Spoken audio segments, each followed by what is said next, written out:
निसर्ग कोपला, वरुण राजाचं रौद्र रूप, महापूर आला, घरं बुडाली, लोकांच्या जीवावर आलेलं संकट.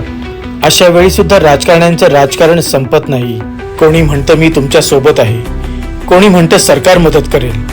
अरे सरकार तर मदत करेलच, पण तुमच्या स्वतःच्या खिशातून 1 रुपया तरी निघेल की नाही? आपले राजकारणी म्हणतात सरकार मदत करेल. अरे सरकार म्हणजे कोण? जनताच ना. जनतेचा पैसा जनतेलाच वाटणार, मग तुमच्या खिशातून पैसा कधी निघणार? सरकार सरकारचं काम करेल.